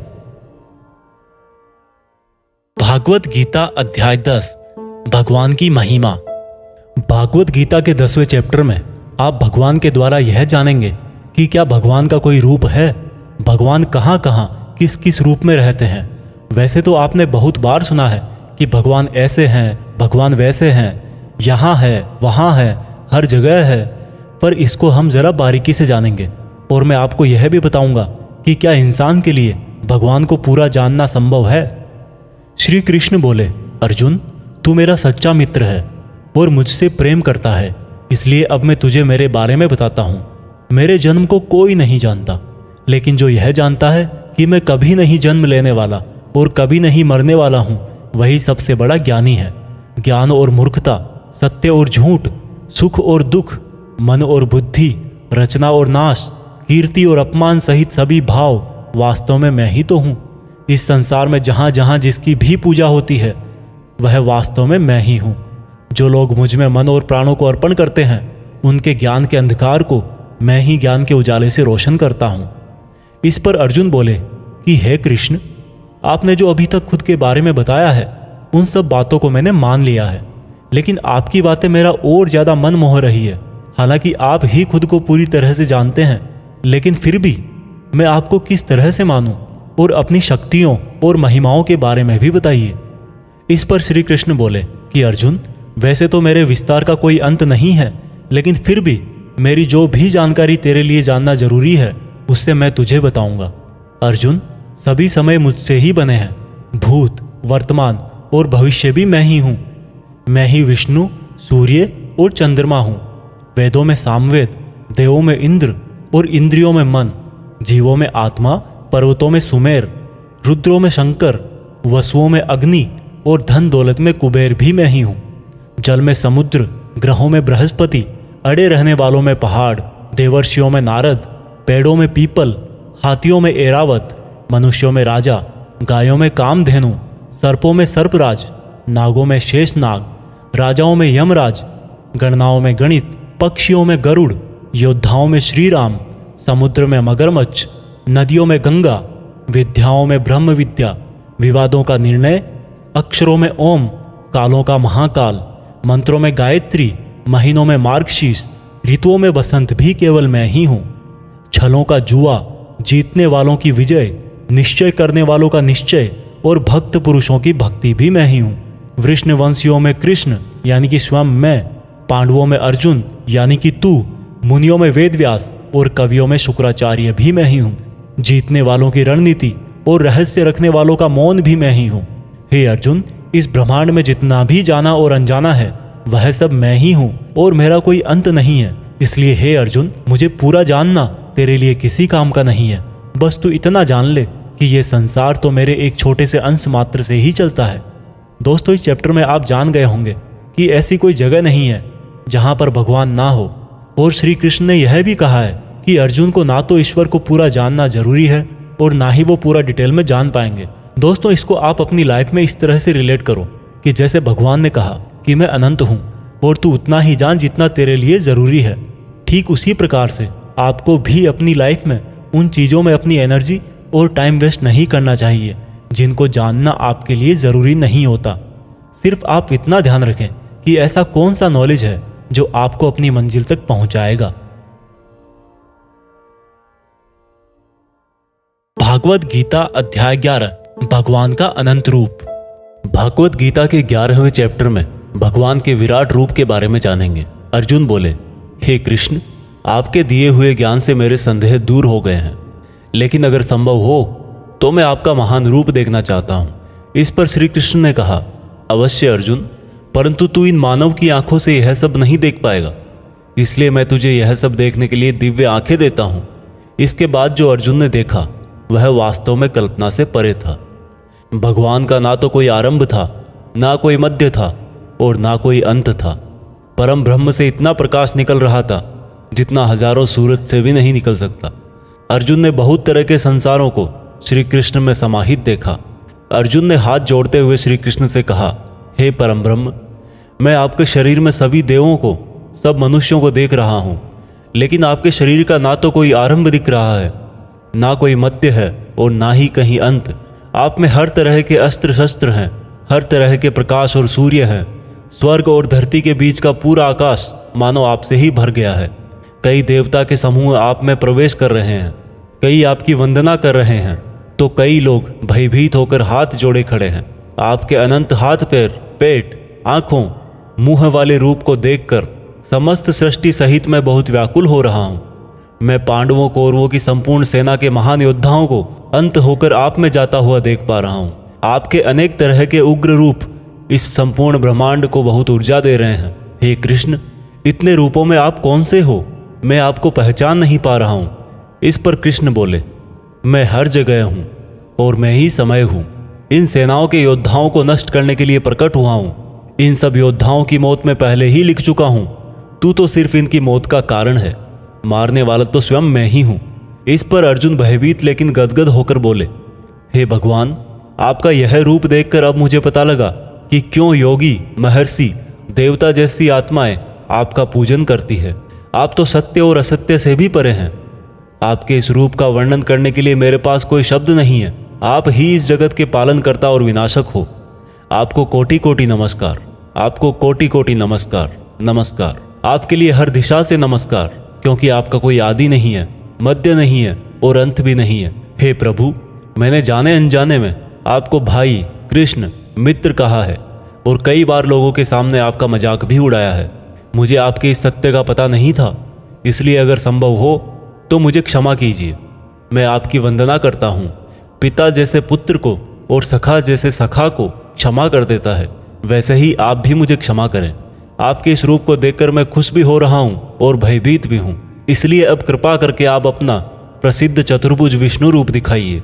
मैं आपको मुकुट, चक्र और गदा के साथ देखना चाहता हूँ। इस पर श्री कृष्ण बोले कि अर्जुन, मैंने तेरे आग्रह पे वह रूप दिखाया है जिसको आज तक कोई मनुष्य नहीं देख पाया है और ना ही देख पाएगा। मेरे इस रूप और अनंत आकार को देखकर तू व्याकुल भी ना हो और पागल भी ना हो, और अब तेरी इच्छा अनुसार तू मेरा चतुर्भुजी रूप भी देख। इस प्रकार से श्री भगवान ने अपना चतुर्भुजी रूप दिखाकर अर्जुन का साहस बंधाया और अनंत रूप से उत्पन्न हुई व्याकुलता भी दूर करी। इस पर अर्जुन बोले कि हे कृष्ण, अब मैं आपके इस रूप को देखकर फिर से शांत हो गया हूँ। कृष्ण बोले, अर्जुन, जो चतुर्भुजी रूप तुमने अभी देखा है वो बड़ा ही दुर्लभ है और इसको देखने के लिए देवता भी तरसते हैं। यह चतुर्भुजी रूप किसी भी यज्ञ, दान, तप और वेद से देखा जा सकता है, परंतु अर्जुन, जो तेरी तरह मेरा परम भक्त है, कर्तव्य परायण है, वासना और बैर रहित है, वह अंत में मुझे ही प्राप्त होता है। इसलिए मैंने यह रूप तुझे दिखाया है। दोस्तों, गीता के इस अध्याय से आप आज के टाइम में यह सीख सकते हो कि अगर हम अपनी मेहनत के रास्ते पर सही हैं तो कई बार हमें अपनी सफलता को पाकर विश्वास नहीं होता। हमें पता ही नहीं लगता कि हमने इतनी मेहनत कर ली, और जब सफलता आती है तब भी लगता है कि ये तो बहुत बड़ी है, मैंने इतनी मेहनत तो की ही नहीं थी। और दोस्तों यही महान लोगों का एक गुण भी है, वो मेहनत करते हैं लेकिन उनको यह भी आभास नहीं रहता कि वो कितनी मेहनत कर रहे हैं। यह उनके बड़प्पन को दिखाता है। भागवत गीता अध्याय 12 भक्ति योग। दोस्तों गीता के 12वें चैप्टर में हम जानेंगे कि अपने गोल्स पर कैसे अडिग रहें, एक स्टूडेंट को क्या करना चाहिए। अर्जुन ने कहा कि हे भगवान, आपको क्या मानकर पूजना ज्यादा अच्छा है, रूप या फिर निराकार। श्री कृष्ण ने कहा, जो भक्त मन को एकाग्र करके श्रद्धा से युक्त होकर मुझ सगुण रूप परमेश्वर को भजते हैं, वह मुझे योगियों में श्रेष्ठ लगते हैं। परंतु जो भक्त अपनी इंद्रियों को वश में करके मन बुद्धि से परे मेरे अविनाशी रूप पर ध्यान लगाते हैं, वह मुझे ही प्राप्त होते हैं। जो भक्त अपने कर्मों को मुझ में अर्पण करके मेरा चिंतन करते हैं, वो भी मुझे ही प्राप्त होते हैं। इसलिए तू मन को मुझ में ही लगा, और अगर तेरे लिए मन को वश में करना संभव नहीं है तो तू योग द्वारा मुझको प्राप्त करने का प्रयत्न कर। जिसके क्रोध और सभी द्वेष समाप्त हो गए हैं, वह भक्त मुझे बहुत पसंद है। अगर तू मन को रोकने के अभ्यास में भी असफल है तो तू मेरे लिए ही कर्तव्य परायण हो जा और कर्म फल का त्याग कर दे। अभ्यास से ज्ञान श्रेष्ठ है, ज्ञान से मुझ परमेश्वर का ध्यान श्रेष्ठ है, और इस ध्यान से भी श्रेष्ठ है सभी कर्मों के फल का त्याग करना, जिससे तुरंत ही शांति मिलती है। जो व्यक्ति हर तरह के सुख दुख, शस्त्र और मित्र भाव, लाभ हानि, मोह और इच्छा, हर तरह के मौसम से मुक्त है और सभी प्राणियों को बराबर देखता है, और जो अपने मन और इंद्रियों को पूरी इच्छा शक्ति से वश में किए है, वही परमानंद के लिए श्रेष्ठ है। जो निंदा और प्रशंसा को एक समान समझता है, जो किसी भी स्थान पर किसी भी भोजन के साथ रह सकता है, वह भक्त मुझे श्रेष्ठ लगता है। और उनमें भी जो निष्काम भाव से अपना कर्म और मेरी सेवा करते हैं, वह मुझे अति प्रिय है। दोस्तों इस चैप्टर में बताया गया है कि आपको अपने खुद के पुराने अनुभवों से सीखना चाहिए। एक स्टूडेंट को या एक उस इंसान को जो अपनी लाइफ में कुछ बड़ा करना चाहता है, उसको कम खाना चाहिए और हर तरह के इमोशन में सिर्फ यह सोचना चाहिए कि खुद का सपना कैसे पूरा करूं। यह भागवत गीता सार आप YouTube के जीत फिक्स चैनल पर सुन रहे हैं। भागवत गीता अध्याय 13 क्षेत्र क्षेत्रज्ञ विभाग योग। भागवत गीता के 13वें चैप्टर में हम जानेंगे कि किस तरह से हमारे एक्शन से रिजल्ट पैदा होता है। श्री कृष्ण ने कहा कि यह शरीर एक क्षेत्र की तरह है, और जो इसको जानता है उसको क्षेत्रज्ञ कहते हैं। क्षेत्र मतलब खेत। जिस तरह से खेत में जैसा बीज डालते हैं, वह उसी प्रकार का सही समय आने पर फल देता है। उसी तरह जीवन में भी जिस तरह का कर्म फल का बीज मनुष्य डालता है, वही बीज समय आने पर उसी प्रकार का फल देता है। इसीलिए इस शरीर को क्षेत्र कहा गया है। यह क्षेत्र और क्षेत्रज्ञ का ज्ञान बहुत विद्वानों द्वारा बहुत तरीके से कहा जाता है, और इस ज्ञान में 5 महाभूत यानी कि पृथ्वी, अग्नि, जल, वायु, आकाश को मिलाकर मन, बुद्धि, अहंकार और सभी इंद्रियां भी शामिल है। इसके साथ साथ इसमें सुख दुख, चेतना, शरीर, धैर्य और विकार भी सम्मिलित है। अब परम ब्रह्म को प्राप्त कराने वाला ज्ञान क्या है, यह मैं तुझे बताऊंगा। मनुष्य में कोई भी खूबी होने पर उसमें किसी तरह का घमंड नहीं होना चाहिए। किसी भी प्राणी को सताना नहीं चाहिए। दूसरों के प्रति क्षमा भाव होना चाहिए। गुरु की सेवा की जानी चाहिए। मन और वाणी में सरलता होनी चाहिए। मन और समस्त इंद्रियों पर पूरा वश होना चाहिए। किसी भी तरह के भाव में नहीं बहना चाहिए। संतान, जीवन साथी, घर और धन में मोह नहीं होना चाहिए। अच्छे और बुरे में भी मन और बुद्धि की स्थिरता होनी चाहिए। वासना वाले लोगों से दूरी होनी चाहिए। एकांतवास में मन का शुद्धिकरण करना चाहिए। मुझ परमेश्वर में पूरी तरह से समर्पण और ध्यान मग्न रहना चाहिए। हे अर्जुन, अब मैं तुझे परम ब्रह्म के बारे में कहूँगा। वो सर्वव्यापी है। वह सब इंद्रियों के साथ भी इंद्रियों के बिना है, और वह निर्गुण होकर भी सभी गुणों के साथ है। वह सभी सजीवों और निर्जीवों में है। वह दूर भी है और पास में भी, लेकिन फिर भी जानने में नहीं आता। वह ब्रह्मा की तरह जीवन उत्पन्न करता है, विष्णु की तरह पालन करता है, और शंकर की तरह विनाश भी करता है। वह अलग अलग कालों में होते हुए भी एक जैसा लगता है, और एक ही काल में भी अलग अलग तरह का होता है। वह माया का भी महामाया है, परम ब्रह्मों से भी परम है, और सब प्राणियों के साथ उनके हृदय में निवास करता है। परंतु इसके बाद भी यह जानने के योग्य है, हे अर्जुन, इस प्रकृति और पुरुष का भी कोई आरंभ नहीं है, क्योंकि प्रेम और घृणा और तीनों तरह के गुण अर्थात सत, रज और तम भी प्रकृति से ही आते हैं। कार्य और कार्यों को करने वाली इंद्रियां भी प्रकृति से ही उत्पन्न होती है। प्रकृति से जन्मा मनुष्य प्रकृति के ही गुणों को भोगता है और इन्हीं गुणों के भोग के अनुसार ही उसका जन्म और मरण तय होता है। इस तरह से जो भी मनुष्य इस पुरुष और प्रकृति के ज्ञान को जानता है वह कर्म करता हुआ भी मुझे प्राप्त होता है और मुझ परमात्मा को हर मनुष्य अपने अलग अलग तरीके से पाता है। किंतु जो मंद बुद्धि होते हैं वह तो इस ज्ञान को सुनकर और मेरी प्रकृति जानकर ही मृत्यु लोक से मुक्त हो जाते हैं। जो मनुष्य सभी कर्मों को प्रकृति से ही होने वाला मानता है वह अपनी आत्मा को अकर्ता समझकर इस भवसागर से पार हो जाता है।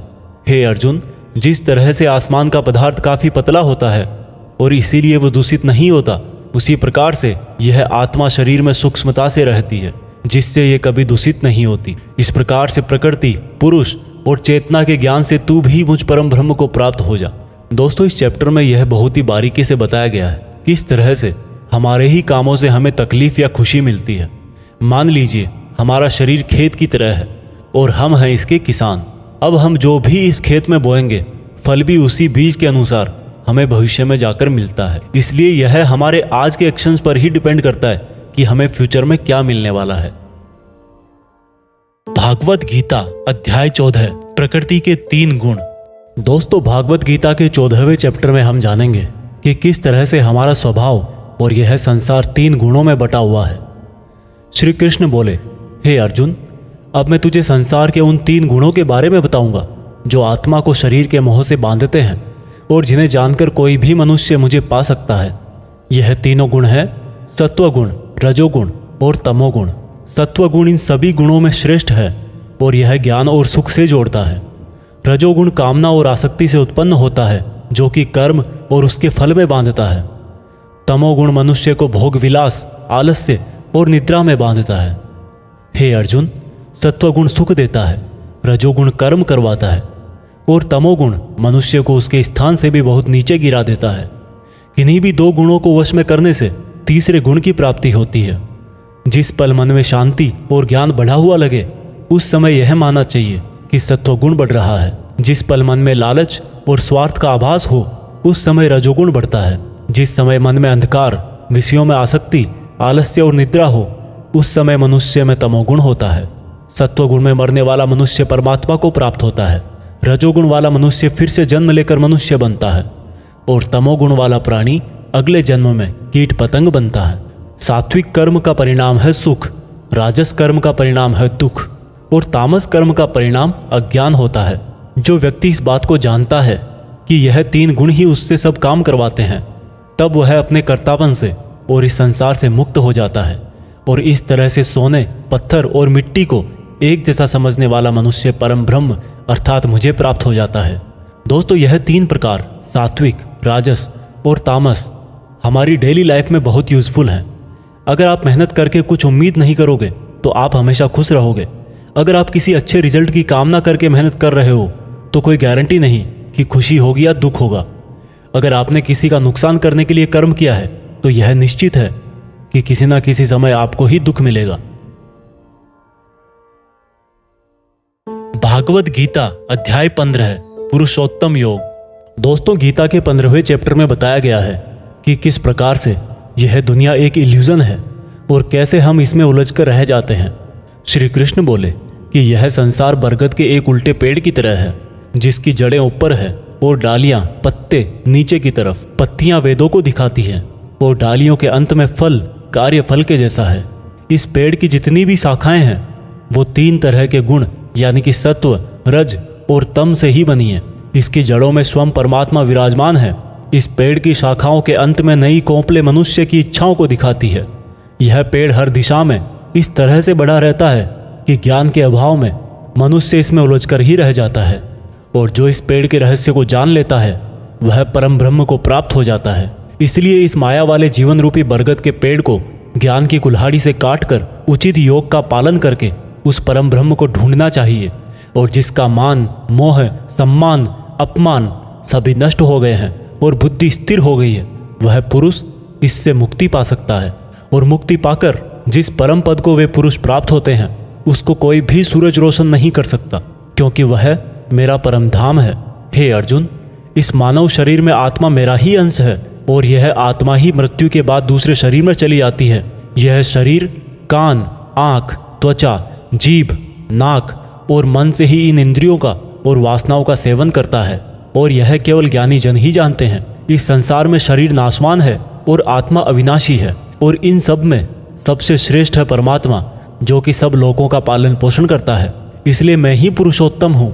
दोस्तों, इस चैप्टर में हमने देखा कि हम जिंदगी में बहुत बार उस चीज़ के पीछे भागते हैं जिसको हासिल करके भी हमारी इच्छा खत्म नहीं होती। हम जितनी इच्छाएं पूरी करते हैं उतनी ही और बढ़ जाती हैं। इसलिए उस इंसान को जिसको लाइफ में कुछ बड़ा करना है, उसको अपने डिटर्मिनेशन से उन इच्छाओं के जाल को काट देना है। तभी वह इस इल्यूजन वाले ट्री से परमात्मा को, यानी कि आपकी पर्सनल लाइफ के केस में सक्सेस को ढूंढ पाएगा। भागवत गीता अध्याय 16 है, 2 स्वभाव। दोस्तों, गीता के 16वें चैप्टर में बताया गया है कि मनुष्य के कौन से 2 नेचर या बिहेवियर होते हैं। श्री कृष्ण बोले, हे अर्जुन, इस संसार में 2 तरह के स्वभाव हैं, देवीय स्वभाव और असुरी स्वभाव, यानी कि देवता के समान और राक्षस के समान। पहले मैं तुझे देवीय स्वभाव के बारे में बताऊंगा। कभी भय ना करना, अपने मन को शुद्ध रखना, हमेशा परमात्मा को ही याद करना, इंद्रियों को वश में रखना, धर्म ग्रंथों का पाठ करना, किसी भी जीव को कष्ट नहीं देना, हर तरह के भाव में सम रहना, हर जीवात्मा को बराबर समझना, कभी क्रोध और मोह ना करना, क्षमा करना, धैर्य रखना, और यहाँ तक कि अपने ही गुणों का भी अभिमान नहीं करना देवीय स्वभाव है। अब मैं तुझे असुरी स्वभाव बताऊंगा। घमंड, क्रोध, सांसारिक आसक्ति, नफरत, अज्ञान, वासनाएं, आशाएं करना और शरीर को इंद्रियों के वश में रखना असुरी स्वभाव है। असुरी स्वभाव वाले ना तो सम्मान से बात करते हैं और ना ही सत्य बोलते हैं। बुरे कर्मों से जिनका स्वभाव पूरी तरह से नष्ट होकर बुद्धि मंद हो चुकी है और जो इस संसार में सिर्फ नाश का कारण ही बनते हैं, इन व्यक्तियों की इच्छाएं कभी पूरी नहीं होती। उन व्यक्तियों का सुख सिर्फ इंद्रियों के सुख तक ही सीमित है। वह हमेशा और अधिक वस्तुएं प्राप्त करने में ही लगे रहते हैं। वह हर काम को करने वाला खुद को ही मानते हैं। वे सिर्फ दिखावे के लिए ही धर्म और दान करते हैं।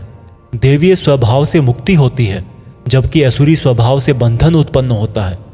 असुरी स्वभाव वालों को तो मैं बार बार असुरों में ही जन्म देता हूँ। इस तरह से असुरी हमेशा नीचे गिरते रहते हैं। हे अर्जुन, काम, क्रोध और लोभ ही नरक के 3 द्वार हैं। इसलिए इनको जितना जल्दी हो छोड़ देना चाहिए। जो भी मनुष्य इन तीनों नरक के द्वारों को छोड़ देता है वह तो फिर मेरे ही आश्रय में आता है। इसलिए हे अर्जुन, तू शास्त्रों सहित इस देवीय स्वभाव को प्राप्त करके आगे बढ़ता जा।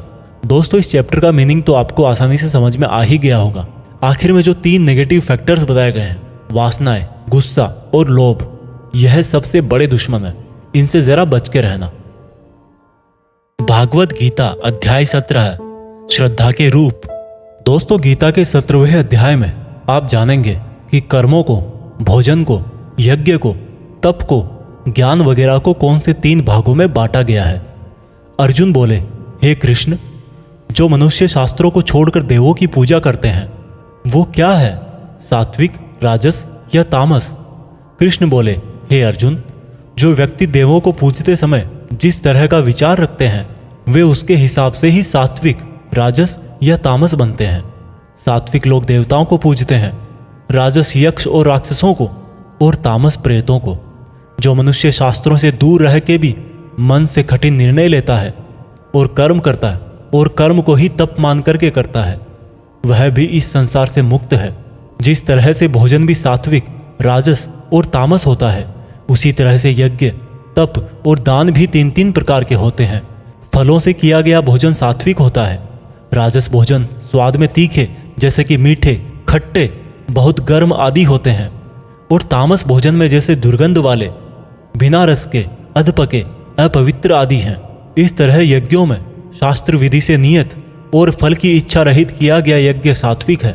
केवल फल प्राप्ति को ध्यान में रखकर किया गया यज्ञ राजस यज्ञ है। शास्त्रों के विरुद्ध, दान रहित और श्रद्धा रहित किया गया यज्ञ तामस यज्ञ है। इसी तरह से तपों में ऐसा तप जो फलों की इच्छा से रहित हो, सात्विक तप कहलाता है। किसी वस्तु की प्राप्ति के लिए किया गया यज्ञ राजस तप कहलाता है, और किसी की हानि करने के लिए किया गया तप तामस तप कहलाता है। इस प्रकार से दान में बिना खुद को श्रेय दिए जिसको जो आवश्यकता हो वह दान कर दिया जाए और यह समझा जाए कि दान ही कर्तव्य है, वह दान सात्विक दान कहलाता है। जैसे कि भूखे को खाना खिलाना, वस्त्रहीन को वस्त्र पहनाना, अकाल क्षेत्र में अन्न दान करना। जो दान उसके फलों को दृष्टि में रखकर खुद का मान बढ़ाने के लिए, स्वर्ग की प्राप्ति के लिए और दान के बदले में वापस प्रत्युपकार की चाह में दिया गया हो, वह राजस दान कहलाता है। जो दान बिना सम्मान के किसी को अपमान करके बलपूर्वक दिया जाता है या किसी अयोग्य को दिया जाता है तो उसको तामस दान कहते हैं। श्रद्धा सहित, फल की इच्छा रहित और जगत कल्याण के लिए किया गया दान, यज्ञ और तप मनुष्य को इस संसारी माया से मुक्त करके मुझ में विलीन करता है। दोस्तों, इस चैप्टर में आपने सुना कि हर कर्म के 3 प्रकार होते हैं और इन कर्मों को करते टाइम आपके मन में जैसी भावना या जैसा मकसद होता है उसी तरह से आपको फल मिलता है। और ये तीनों प्रकार हैं सत, रज और तम। सत सबसे अच्छा माना गया है, तम सबसे गिरा हुआ माना गया है। सत का मतलब है आप जो भी काम करें, मेहनत करें, उसमें एकदम इमोशनली स्टेबल होकर, बिना उस काम के रिजल्ट के बारे में सोचे, बिना उस काम को करने का क्रेडिट लिए, खुद के मन की शुद्धता और संसार का कल्याण करने के लिए करें। लेकिन आज के टाइम में हम अपने गोल्स के लिए काम करते हैं जिनमें हमें मेहनत के लास्ट में रिजल्ट चाहिए होता है। भगवान कृष्ण ने कहा है कि हमारे दुखों का और काम बिगड़ने का यही मेन रीजन है कि हम उसके रिजल्ट के बारे में सोच सोच कर परेशान रहते हैं। इसलिए दोस्तों, आप भी सत्य के इस रास्ते पर रहने की कोशिश करें। भागवत गीता अध्याय 18 उपसंहार। दोस्तों, गीता के 18वें और आखिरी चैप्टर में हम जानेंगे कि क्या त्याग और संन्यास एक ही है। इस पूरे गीता ग्रंथ का निचोड़ भी आपको इसी चैप्टर में मिल जाएगा, इसलिए आपको इस चैप्टर को लास्ट तक ध्यान से सुनना चाहिए। अर्जुन बोले, हे कृष्ण, मैं त्याग और संन्यास के बारे में जानना चाहता हूं। श्री कृष्ण ने उत्तर दिया कि अर्जुन, इस संसार में कुछ लोग कर्मों के फलों को छोड़ने को त्याग कहते हैं और अगर कर्मों को ही त्याग दे तो उसको संन्यास कहते हैं। कुछ लोग सभी कर्मों को दोष भरे और सभी दुखों का कारण मानकर उनका त्याग करने के लिए बोलते हैं और कुछ लोग बोलते हैं कि यज्ञ, तप और दान वाले कर्म कभी भी नहीं त्यागने चाहिए। इसलिए अर्जुन, अब तू मेरे से त्याग और संन्यास को अच्छी तरह से समझ। इन दोनों में से मैं त्याग को पहले बताऊंगा क्योंकि यह त्याग भी 3 तरह का होता है, सात्विक, राजस और तामस। यज्ञ, तप और दान ये तीनों त्याग के योग्य नहीं बल्कि फल की इच्छा के बिना किया गया यज्ञ, तप और दान यही सात्विक त्याग कहे जाते हैं। मतलब जो शास्त्रों में दिया गया कर्म और धर्म जिसमें फल और आसक्ति ना हो उसको सात्विक त्याग कहा जाता है। कोई मनुष्य अगर सभी कर्मों को यह समझकर त्याग दे कि यह कर्म ही दुखों का कारण है तो यह त्याग राजस त्याग कहलाता है। किसी अन्य मोह के कारण अगर किसी कर्म का त्याग कर दिया जाए तो त्याग को तामस त्याग कहते हैं। जो व्यक्ति किसी भी काम से ना तो प्रेम करता है और ना ही नफरत करता है, ऐसा बुद्धिमान व्यक्ति ही सच्चा त्यागी है। मनुष्य शरीर कितना भी प्रयास कर ले लेकिन वो फिर भी पूरी तरह से कर्म को नहीं छोड़ सकता, जैसे कि सांस लेना। इसलिए कर्मों के फलों को छोड़ देना ही सच्चा त्याग होता है। जो लोग कर्म फलों का त्याग इस संसार में नहीं करते हैं उनके कर्म फल मृत्यु के बाद भी उनका पीछा नहीं छोड़ते हैं। हे अर्जुन, मनुष्य मन, वाणी और शरीर से जो भी अच्छा या बुरा काम करता है वह 5 तरह से होता है। करने वाले के द्वारा, उसके शरीर के द्वारा, उसकी ज्ञानेंद्रियों के द्वारा, उसकी कर्मेंद्रियों के द्वारा या फिर उसके पूजनीय देवताओं के द्वारा। ज्ञाता, ज्ञान और ज्ञेय ये 3 प्रकार की कर्म प्रेरणा है। कर्ता, कारण और क्रिया ये 3 तरह के कर्म संग्रह है। अर्जुन, ज्ञान, कर्ता और कर्म ये तीनों भी 3 तरह के हैं। जिस ज्ञान में परमात्मा को अमर और अनंत माना जाता है वह ज्ञान सात्विक है। जिस ज्ञान में परमात्मा को अलग अलग समयों में अलग अलग नामों से जाना जाता है वह राजस ज्ञान है। और जो ज्ञान सात्विक ज्ञान और राजस ज्ञान के बाहर है वह तामस ज्ञान है। जो कर्म श्रद्धा रहित और फल की इच्छा के बिना किया जाता है वह सात्विक कर्म कहलाता है। जो कर्म कुछ पाने के लिए किया जाता है वह राजस है और जो कर्म किसी का नुकसान करने के लिए किया जाता है वह तामस कर्म है। इस प्रकार से सात्विक कर्म करने वाला सात्विक कर्ता, राजसी कर्म करने वाला राजसी कर्ता और तामसिक कर्म करने वाला तामसिक कर्ता कहलाता है।